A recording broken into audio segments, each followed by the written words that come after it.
specifically for video, what I like about it, what I don't like. Let's start with inside the camera, the improvements that we can't see. So the sensor itself has gone from 20.2 megapixels on the 70D to 24.2 megapixels on the 80D. I'm not usually a big fan of increasing the pixel density because I am actually using it for video, and less pixels, like the Sony a7S, gather more light because they're larger. So this one does make the image sharper, it looks great, and it seems like Canon's been able to do that without sacrificing low light performance. And part of that is the new Digic 6 processor, up from the 5 Plus in the 70D, and that is helping with the sensor to make everything, even the expandable ISO is another feature up to 25,600. All those things together are producing nice results inside the camera, even in low light situations. All these features actually exist in the T6i, which actually came out before the 80D. However, the 80D has a better autofocus system. Its dual CMOS AF is better than the hybrid system in the T6i. We also get more focus points, going from 19 on the 70D to 45, which again is going to help us with that continuous autofocus in video mode. They've also improved the auto white balance features of this camera, basically helping with color cast. But what's cool is every white balance option, there are a whole bunch of them, including full manual, they all have white balance shift. So if you're in a really tough lighting situation, you can almost shift out of any bad color situation with the 80D. They've also put in MP4 format along with the MOV. So if you want to be really quick and deliver to the web right out of the camera, you can use MP4. If you're going to do more extensive post-processing on your video, then you can shoot in MOV for the max dynamic range. A big one for me when it comes to video is they upgraded the 60 frames a second to 1080p. So you no longer have to drop down to 720p to get 60 frames a second. You can choose to do 1080p, give you your slow motion at the same resolution. You don't have to make that compromise.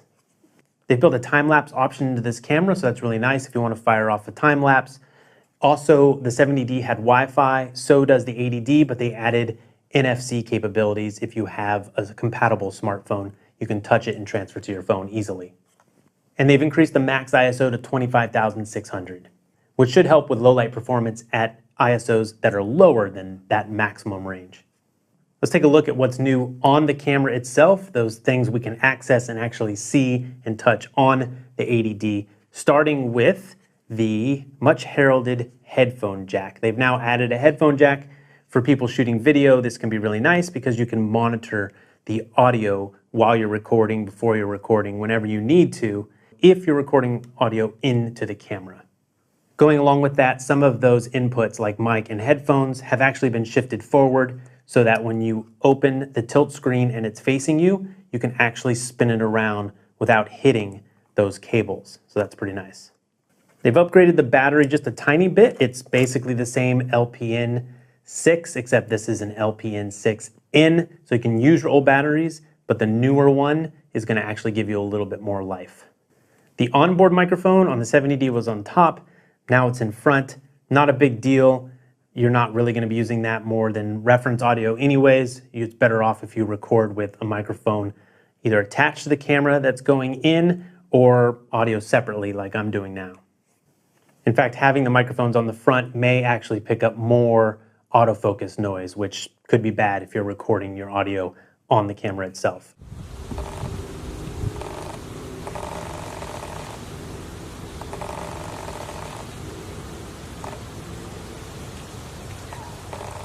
So let me talk about the additions to the 80D that I really like. Again, 1080p 60 frames a second. You can shoot sports at full 1080 now to mix in with your other 1080 if you need to. You can shoot slow motion and not have to downgrade to 720p, as I mentioned, so you don't have to compromise that 1080p image. The touchscreen is not new, but it's very critical to video shooting. It has become very critical to my video shooting, and it's hard for me to go back to the 60D and not have a touchscreen because it's so easy to access all the functions. And when you have a good continuous autofocus the way you do on the 70D and this 80D, you can tap and do a rack focus. You can tap to focus, just like you're used to on a smartphone. Here you can actually tap and hold and move around the screen with the subject and keep it in focus. So the touch screen is very handy on this, and in fact, something that you don't get in some of the other cameras that may be considered better, such as some of the Sonys at the same price level. But the touchscreen to me has become pretty invaluable. The manual audio controls, I do record into the camera a lot of times. I will do wireless mics right into these cameras, and the preamp is good enough if you have a good wireless mic. But now you can change the level of those manual audio levels while you're recording. Before, you'd have to stop and set it. Now, the headphone and the microphone, you can both adjust those while you're recording. And again, not needing an intervalometer, an extra piece of gear to shoot a time lapse. If I want to shoot one, it's built in the camera. I'm more likely to use it when I don't have to add on additional gear. Now I can just have my very thin remote that I use for starting, stopping, and focusing, and I'm off and running. That great continuous autofocus that you get, you can now control the speed of that. Before on the 70D, it was one speed, and when it would shift from something that wasn't in focus to something that was in focus, if you didn't like that speed, you were stuck with it. Now you can actually choose if you want to make that faster transition between focus points or a slower, nice focus pull.